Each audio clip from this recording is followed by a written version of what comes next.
যে ফুলাৰ মন্ত্ৰ অহোৰাত্ৰি মাতে সেয়েহে আজি ইমান ফুল প্ৰভাতে প্ৰভাতে। নমস্কাৰ দৰ্শকসকল, এছে নিউজ অসমৰ তৰফৰ পৰা মই দীপাঞ্জলি দাসে আপোনালোক সকলোকে স্বাগতম জনাইছোঁ। প্ৰিয় দৰ্শক, আমি সকলোৱে জানো 17 জানুৱাৰী ৰূপকোঁৱৰ জ্যোতিপ্ৰসাদ আগৰৱালাৰ মৃত্যু দিৱস। এই মৃত্যু দিৱসটি সমগ্ৰ অসমে শিল্পী দিৱস হিচাপে পালন কৰি আহিছে। আমাৰ তিতাবৰতো এইবাৰ দুদিনীয়া কাৰ্যসূচীৰে জাতীয়তাবাদী যুৱ ছাত্ৰ পৰিষদৰ উদ্যোগত বৰভোলা তথা তিতাবৰৰ ৰাইজৰ আতিথ্যত দুদিনীয়া কাৰ্যসূচীৰে কেন্দ্ৰীয় শিল্পী দিৱস উদযাপন কৰিবলৈ লৈছে। আমি এই অনুষ্ঠানৰ কাৰ্যক্ৰমণিকা আপোনালোকক দেখুৱাবৰ কাৰণে ইয়ালৈ আহিছোঁ। গতিকে বলক আমি এতিয়া কাৰ্যসূচী কি কেনেধৰণে আয়োজন কৰিছে এই বিষয়ে সবিশেষ জানো।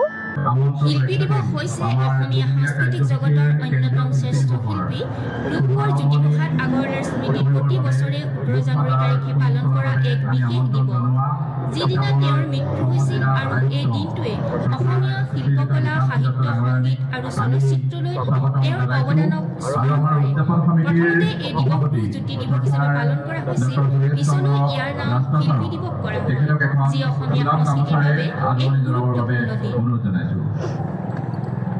তিতাবৰত কেন্দ্ৰীয় শিল্পী দিৱস 2026 অসম জাতীয়তাবাদী যুৱ ছাত্ৰ পৰিষদ কেন্দ্ৰীয় সমিতিৰ সৌজন্যত যোৰহাট জিলা সমিতিৰ উদ্যোগত তথা তিতাবৰ আৰু বৰভোলা আঞ্চলিক সমিতিৰ সহযোগত তিতাবৰৰ জুবিন ক্ষেত্ৰত 16 আৰু 17 জানুৱাৰী তাৰিখে দুদিনীয়া কাৰ্যসূচীৰে কেন্দ্ৰীয় শিল্পী দিৱসৰ আয়োজন কৰা হয়। শিল্পী দিৱস অনুষ্ঠানৰ আজি প্ৰথম দিন। আজিৰ প্ৰথম দিনৰ অনুষ্ঠানৰ মুখ্য তোৰণ উন্মোচন কৰি তিতাবৰ সম জিলা আয়ুক্ত শ্ৰীযুতা বিপাঞ্চি দত্তই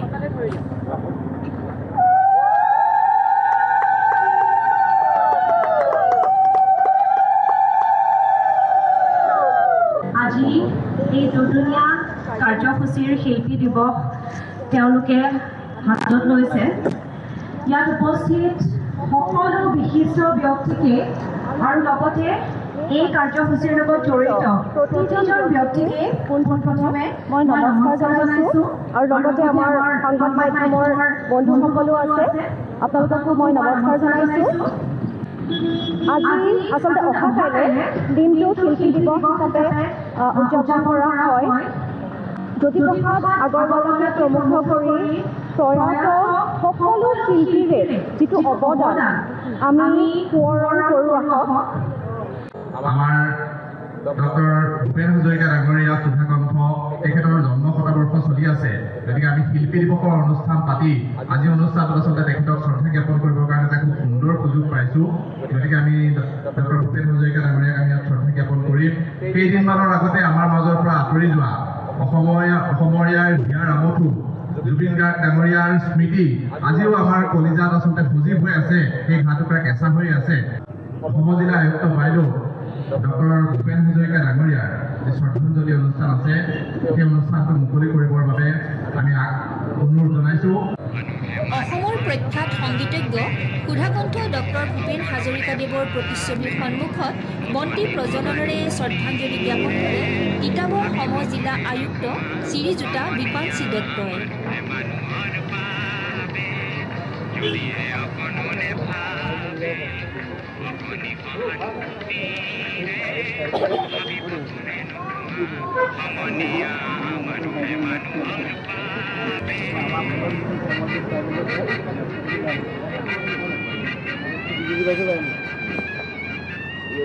জুবিন গাৰ্গ ডাঙৰীয়াৰ শ্ৰদ্ধাঞ্জলি অনুষ্ঠানলৈ আগবাঢ়িব বিচাৰিছোঁ।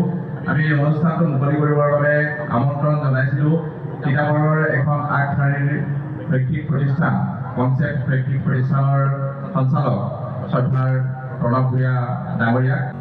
আমাৰ উদযাপন সমিতিৰ তৰফৰ পৰা এখন ফুলাম গামোচা আৰু এটি আমাৰ স্মৃতি বিজড়িত বেগেৰে সম্ভাষণ জনাবৰ বাবে আমাৰ যুৱ ছাত্ৰ পৰিষদ যোৰহাট জিলা সমিতিৰ উপসভাপতি ৰাতুল হাজৰিকা ডাঙৰীয়াক অনুৰোধ জনাইছোঁ। আৰু লগতে তেখেতক এটি বেগেৰে আমাৰ শ্ৰদ্ধা জ্ঞাপন কৰিবৰ বাবে মনোৰঞ্জন ডেকা ডাঙৰীয়াক অনুৰোধ জনাইছোঁ।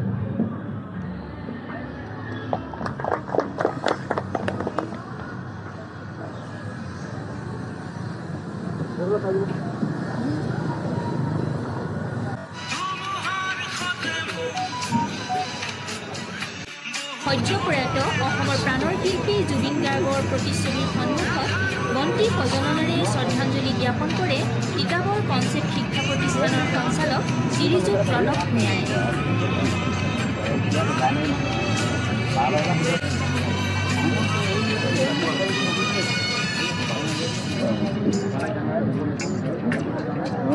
আপোনালোক সকলোকে নমস্কাৰ জনাইছোঁ।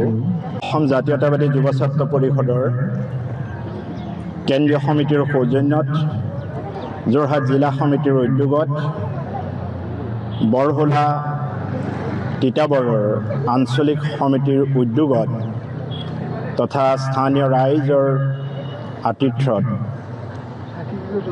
যি শিল্পী দিৱস কেন্দ্ৰীয়ভাৱে তিতাবৰত আয়োজন কৰিছে, এই মুহূৰ্তত আমাক জুবিন গাৰ্গক দেৱক শ্ৰদ্ধা জনাবৰ কাৰণে যি আমাক আমন্ত্ৰণ জনালে, প্ৰথমেই আজি এই মঞ্চত উপবিষ্ট প্ৰত্যেকগৰাকী সুধী ব্যক্তিক অন্তৰ্নিৰ্ভীত কোণৰ পৰা শ্ৰদ্ধা, কৃতজ্ঞতা আৰু সেৱা যাচিছোঁ। সুধাকণ্ঠ ডক্টৰ ভূপেন হাজৰিকাদেৱে কোৱাৰ দৰে আজি এই মুহূৰ্তত আমি অনুভৱ কৰিছোঁ যে বিশ্বৰ শৰীৰত পংগু অংগ হ'লে বিশ্বই বৰকৈ হাঁহিব। পৃথিৱীত জনমি যদি আমি সচেতন নহওঁ, তেতিয়া প্ৰাপ্য আমাৰ হাতত হেৰাব। সঁচা কথা, এয়া আমি সজাগ আৰু সচেতন হোৱাৰ সময়। যি উদ্দেশ্য আৰু লক্ষ্যৰে জাতীয়তাবাদী যুৱ ছাত্ৰ পৰিষদে অসমীয়াৰ বলিষ্ঠ কণ্ঠক পাহাৰ ভৈয়াম সকলোকে একেকাৰ কৰি জাতি বৰ্ণ ধৰ্ম নিৰ্বিশেষে উঠি অহা নৱপ্ৰজন্মক এক গতিৰে আগবঢ়াই নিয়াৰ প্ৰয়াস কৰিছে। আজি এই শুভ মুহূৰ্তত আমি অন্তৰ্নিৰ্ভীত কোণৰ পৰা আপোনালোকক শ্ৰদ্ধা আৰু কৃতজ্ঞতা যাচিছোঁ। শব্দৰ গাঁথনিৰে আপোনালোকক আমি কৃতজ্ঞতা প্ৰকাশ কৰিব নোৱাৰোঁ, তথাপিতো অন্তৰ্নিৰ্ভীত কোণৰ পৰা শ্ৰদ্ধা আৰু কৃতজ্ঞতা যাচিছোঁ। পুনৰবাৰ জুবিন গাৰ্গদেৱে কোৱাৰ দৰে মই সামৰিব বিচাৰিছোঁ যে কিতাপ নপঢ়া জাতিক গামোচাই বচাব নোৱাৰে। গতিকে পুনৰবাৰ সেই শিল্পী তোমাক পুনৰ সেৱা জনাইছোঁ। সুধাকণ্ঠই কোৱাৰ দৰে শত শত বন্তিৰে জিলিকাব লুইতৰ পাৰ, উদ্ভাসিত হ'ব অসম, উজ্বলি উঠিব অসমৰ নৱপ্ৰজন্ম, বিশ্বৰ শিখৰ চুব। তিতাবৰৰ আজি সমজিলাৰ আয়ুক্ত বিপাঞ্চি দত্ত ডাঙৰীয়ানী আহি যি আপুনি ফিতা কাটি অনুষ্ঠান আয়োজন কৰিলে, আপোনালোকক আমি ধন্যবাদ আৰু কৃতজ্ঞতা যাচিছোঁ। উদ্যোক্তা মণ্ডলীৰ লগতে অসীম শইকীয়া ডাঙৰীয়া, নীলোৎপল ৰহমান ডাঙৰীয়া তথা সুৰেশ ৰাজখোৱা ডাঙৰীয়াকে প্ৰমুখ্য কৰি যিসকল উদ্যোক্তাই এই অনুষ্ঠানভাগী আয়োজন কৰিছে, অন্তৰ্নিৰ্ভীত কোণৰ পৰা শ্ৰদ্ধা আৰু কৃতজ্ঞতা যাচি মই মাইক্ৰফোন আকৌ আপোনালোকলৈ আগবাঢ়িছোঁ। ধন্যবাদ। তিতাবৰ তথা বৰহোলাবাসী ৰাইজৰ আন্তৰিক আতিথ্যত কেন্দ্ৰীয় শিল্পী দিৱসভাগী এইবাৰ তিতাবৰ নগৰত অনুষ্ঠিত কৰিবলৈ লোৱা হৈছে। তিতাবৰ নগৰৰ জুবিন ক্ষেত্ৰত এই অনুষ্ঠানভাগী দুদিনীয়া কাৰ্যসূচী ৰূপায়ণ কৰিবলৈ লোৱা হৈছে আৰু আজি প্ৰথম দিনৰ কাৰ্যসূচী পুৱা মুখ্য দ্বাৰ উন্মোচনেৰে শুভাৰম্ভ কৰে তিতাবৰৰ সমজিলা আয়ুক্ত শ্ৰদ্ধাৰ শ্ৰীযুত বিপাঞ্চি দত্ত ডাঙৰীয়ানীয়ে।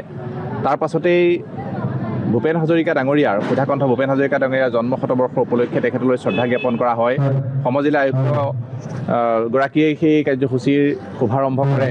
তাৰ পাছতেই কনচেপ্ট শৈক্ষিক প্ৰতিষ্ঠানৰ সঞ্চালক প্ৰণৱ কুমাৰ ভূঞা ডাঙৰীয়াই অসমীয়াৰ হিয়াৰ আমঠু জুবিন গাৰ্গ ডাঙৰীয়াৰ প্ৰতি শ্ৰদ্ধাঞ্জলিৰ অনুষ্ঠানটো শুভাৰম্ভ কৰে আৰু এতিয়া ইয়াৰ পিছতেই আমাৰ দিনজোৰাকৈ জ্যোতি সংগীতৰ একক আৰু দলগত প্ৰতিযোগিতা আৰম্ভ হ'ব। অসমৰ বিভিন্ন প্ৰান্তৰ পৰা প্ৰায় শতাধিক প্ৰতিযোগী আহি ইতিমধ্যে ইয়াত অৱস্থান গ্ৰহণ কৰিছে। আমি আশা কৰিছোঁ যে এক উচ্চ পৰ্যায়ৰ উন্নত মানদণ্ডৰ এক প্ৰতিযোগিতা সম্পন্ন হ'ব আৰু নতুন প্ৰতিভাৰ আমি ইয়াত উন্মেষ দেখিবলৈ পাম।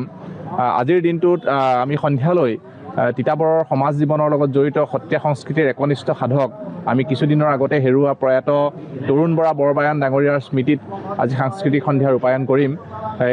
ইয়াতো কেইবাটাও খুব গুৰুত্বপূৰ্ণ অনুষ্ঠান অনুষ্ঠিত হ'ব। জ্যোতিপ্ৰসাদ আগৰৱালাৰ গীত মাতৰ লগতে সাংস্কৃতিক অনুষ্ঠান আজি ইয়াত ৰূপায়ণ কৰা হ'ব আৰু কালিলৈ মূল যি কাৰ্যসূচী পুৱা পতাকা উত্তোলনেৰে শুভাৰম্ভ কৰিব অসম জাতীয়তাবাদী যুৱ ছাত্ৰ পৰিষদ কেন্দ্ৰীয় সমিতিৰ সন্মানীয় সভাপতি পলাশ চাংমাই ডাঙৰীয়াই। সাধাৰণ সম্পাদক বিজন বায়ন ডাঙৰীয়াই শ্বহীদ তৰ্পণ কৰাৰ লগতে মুখ্য উপদেষ্টা ৰাণা প্ৰতাপ বৰুৱা ডাঙৰীয়াই সতীৰ্থ স্মৰণ কৰিব। আমাৰ উদযাপন সমিতিৰ সভাপতি ডক্টৰ সুৰেশ চন্দ্ৰ ৰাজখোৱা ডাঙৰীয়াই জ্যোতিপ্ৰসাদ আগৰৱালাৰ প্ৰতিমূৰ্তিত মাল্যাৰ্পণ কৰি তেখেতলৈ শ্ৰদ্ধা জ্ঞাপন কৰিব। তাৰ পাছতেই আচলতে তিতাবৰৰ প্ৰায় 500গৰাকী দিহানামৰ শিল্পীয়ে একেলগে দিহানাম পৰিৱেশন কৰি আমাৰ মুকলি মঞ্চৰ উদ্বোধন কৰিব। ইয়াতে সমবেত প্ৰায় হাজাৰ হাজাৰ লোকে কালিলৈ মায়াবিনী গীত পৰিৱেশন কৰি অসমীয়াৰ হিয়াৰ আমঠ জুবিন গাৰ্গ ডাঙৰীয়াৰ প্ৰতিও এক শ্ৰদ্ধা জ্ঞাপন কৰাৰ চিন্তা চৰ্চা কৰিছে। গতিকে আমি আশা কৰিছোঁ যে সকলো ৰাইজৰ উপস্থিতিত অংশগ্ৰহণে কালিলৈ সেই অনুষ্ঠানটো খুব সুন্দৰ এটা অনুষ্ঠানলৈ পৰিণত হ'ব। তাৰপিছতে সাংস্কৃতিক সমাৰোহ হ'ব। সেই সাংস্কৃতিক সমাৰোহত অসমৰ বিভিন্ন প্ৰান্তৰ কেইবাটাও আগশাৰীৰ সাংস্কৃতিক দলে অংশগ্ৰহণ কৰি অসমৰ বাৰেৰহণীয়া কৃষ্টি সংস্কৃতি প্ৰদৰ্শন কৰিব। যিখন মুকলি সভা অনুষ্ঠিত হ'ব, সেই মুকলি সভাখন পলাশ চাংমাই ডাঙৰীয়াৰ সভাপতিত্বত অনুষ্ঠিত হ'ব আৰু তাৰ উদ্বোধক হিচাপে কেন্দ্ৰীয় সমিতিৰ সন্মানীয় মুখ্য উপদেষ্টা ৰাণা প্ৰতাপ বৰুৱা ডাঙৰীয়াই উদ্বোধন কৰিব।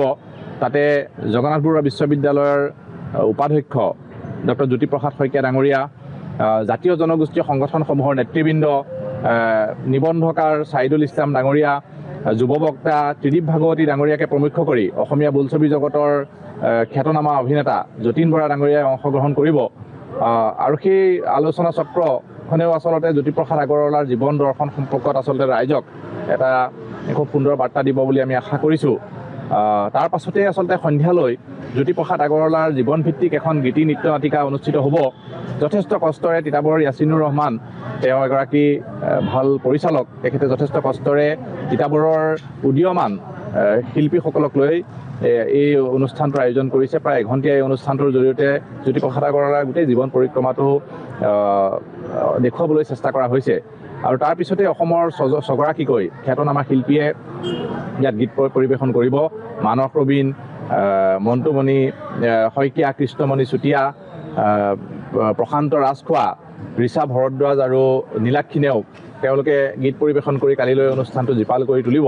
গতিকে আমি এই দুই দিনৰ অনুষ্ঠানতে সমগ্ৰ তিতাবৰবাসী, বৰহলাবাসী, যোৰহাটবাসী তথা অসমবাসীৰ আমি উপস্থিতি, সহায় সহযোগিতা আন্তৰিকতাৰে কামনা কৰিছোঁ। আমি আশা কৰিছোঁ যে সকলোৰে সহায় সহযোগিতাত এই দুদিনীয়া কাৰ্যসূচী আমি সফলভাৱে ৰূপায়ণ কৰিবলৈ সক্ষম হ'ম। গতিকে সকলোলৈকে পুনৰবাৰ শুভেচ্ছা জনাই তিতাবৰলৈ আমি আমন্ত্ৰণ জনাই ইতিমধ্যে আমি এটা আদৰণি গীতো আমি প্ৰস্তুত কৰিছোঁ। আৰু গতিকে এই আদৰণি গীতৰ জৰিয়তে আমি সমগ্ৰ অসমবাসীকে আমি তিতাবৰৰ এই জুবিন ক্ষেত্ৰলৈ, এই কেন্দ্ৰীয় শিল্পী দিৱস 2026লৈ আমন্ত্ৰণ জনাইছোঁ। জ্যোতি সংগীত প্ৰতিযোগিতাৰ বিচাৰক হিচাপে আমন্ত্ৰণ জনাইছিলোঁ যোৰহাটৰ এগৰাকী খ্যাতনামা সংগীত শিল্পী, সংগীতৰ শিক্ষক শ্ৰদ্ধাৰ মিহিৰ বেজবৰুৱা ডাঙৰীয়াক, মীনাক্ষী বৰা ডাঙৰীয়ানী, তেখেতো এগৰাকী প্ৰতিভাসম্পন্ন সংগীত শিল্পী, লগতে সংগীতৰ শিক্ষক। আমি তেখেতকো আমি মঞ্চলৈ আদৰণি আনিবৰ বাবে উদ্যোক্তাসকলক অনুৰোধ জনাইছোঁ। এয়া মীনাক্ষী বৰা ডাঙৰীয়ানী। আমি মিহিৰ বেজবৰুৱা ডাঙৰীয়াক এখন ফুলাম গামোচাৰে আমাৰ আদৰণি সমিতিৰ তৰফৰ পৰা শ্ৰদ্ধা জ্ঞাপন কৰিবৰ বাবে আমাৰ বৰহোলা আঞ্চলিক সমিতিৰ উপসভাপতি ধন গগৈ ডাঙৰীয়াক অনুৰোধ জনাইছোঁ। আমাৰ মাজত উপস্থিত থকা মীনাক্ষী বৰা ডাঙৰীয়ানীক এখন ফুলাম গামোচাৰে আদৰণি জনাবৰ বাবে বিনীতা দত্ত ডাঙৰীয়ানীক আমি অনুৰোধ জনাইছোঁ। আমাৰ মাজত যিহেতু প্ৰতিযোগীসকল যথেষ্ট উৎসুকতাৰে প্ৰতিযোগিতাত অংশগ্ৰহণ কৰিবৰ বাবে আহি উপস্থিত হৈ আছেহি, গতিকে আমি বৰ দীঘলীয়া কৰিব বিচৰা নাই। আমি আমাৰ মাজত থকা উদযাপন সমিতিৰ সন্মানীয় সভাপতি ডক্টৰ সুৰেশ চন্দ্ৰ ৰাজখোৱা ছাৰক আজিৰ এই জ্যোতি সংগীত প্ৰতিযোগিতাৰ শুভ উদ্বোধন কৰিবৰ বাবে মাইক্ৰফোন আগবঢ়াই দিছোঁ। আমাৰ প্ৰথম দিনৰ কাৰ্যসূচী হিচাপে দুটা কাৰ্যসূচী সমাপন হৈ গৈছে আৰু এতিয়া আছে অসম জাতীয়তাবাদী যুৱ ছাত্ৰ পৰিষদে যি প্ৰতিযোগিতা আয়োজন কৰিছে। এই যিটো পদক্ষেপ লৈছে কেন্দ্ৰীয় শিল্পী দিৱস, আমাৰ মৰমৰ ছাত্ৰ ছাত্ৰীসকল বহুতো আহি এই প্ৰতিযোগিতাত অংশগ্ৰহণ কৰিবৰ কাৰণে বহি আছে। গতিকে মই বৰ পলম নকৰি এই প্ৰতিযোগিতাখন শুভ উদ্বোধন কৰিলোঁ বুলি মই ঘোষণা কৰি মোৰ বক্তব্য সামৰণি মাৰিছোঁ। ধন্যবাদ।